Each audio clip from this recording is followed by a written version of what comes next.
Mga Caridon Electronics. Ngayon may gagawin tayong inverter welding machine.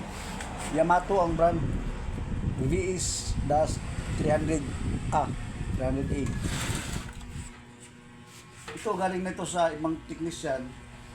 Dinala lang dito kasi may parts daw nga na hindi nawala siyang stock ng parts, kaya dinala dito ng may-ari. Ni-repair ng gumawa ng technician daw. Ngayon, testing muna natin kasi hindi natin alam kung ano ang problema. Testing muna natin dito sa ating fuse valve. Dito, daan natin dito siya para iwas sabog. Ito.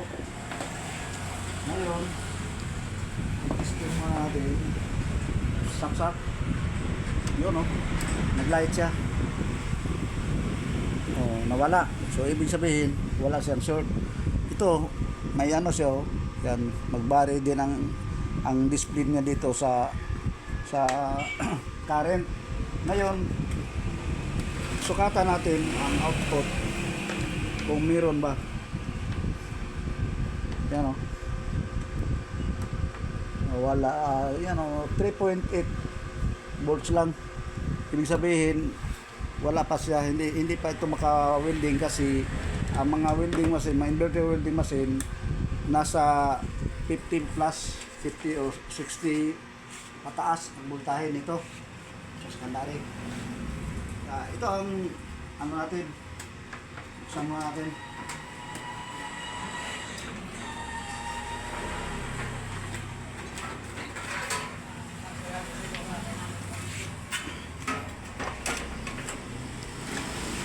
Natin dito.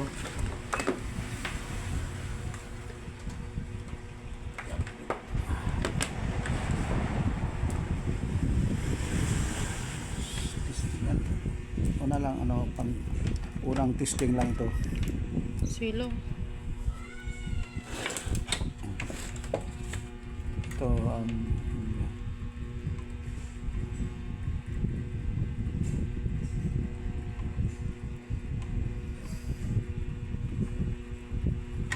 hindi naman short siya, hindi short ito, pero hindi pa ito final na pag-testing natin.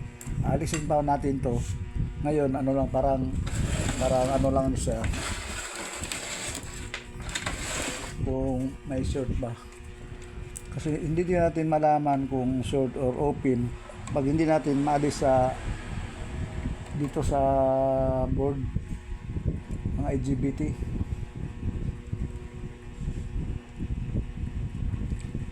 Hindi naman siya short oh. Pag short ito, may reading siya sa kahit military natin, may reading. Wala siyang short. So ang una nating step dito, alisin muna natin itong mga IGBT. Itong mga IGBT transistor dito, itong dalawa at dalawa dito sa kabila. Alisin muna natin yan para malaman natin, para makasukat tayo ng frequency at saka voltahe kahit wala yan, para safety lang yan. Hindi natin ano yan, kasi pag nakalagay yan, pag may kunting problema, ma-damage din ang IGBT. Okay.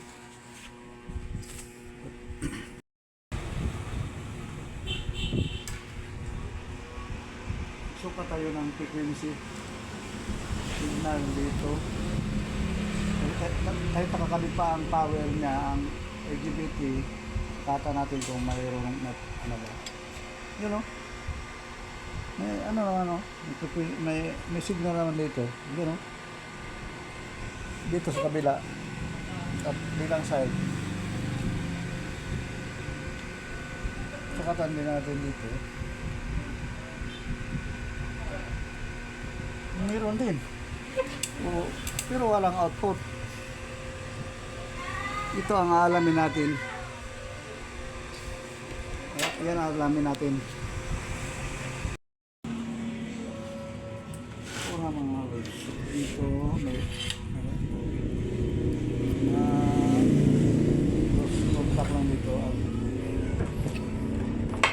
ang connection dito, may dito may napansin tayo dito, hindi masyado nakakonect. Yan.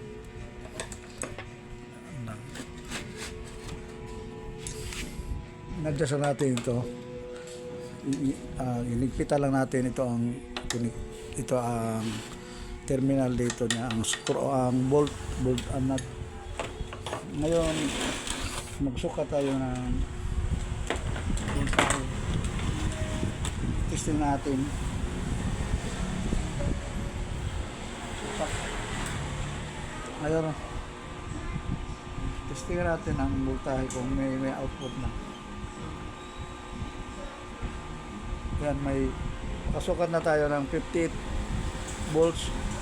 Yan, 58 volts. Ngayon, lagyan natin ng dito para makakay natin. Una natin sa gabi para sa pag lagay ng kable. Yan, gusto nga natin. Gusto natin. Oh. Dito lang. Kahit wala. Still.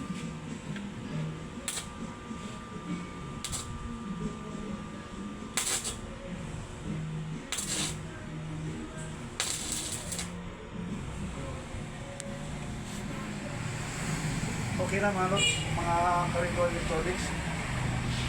Salamat sa inyong pag-subaybay sa YouTube channel ko. Thanks for watching. Bye bye.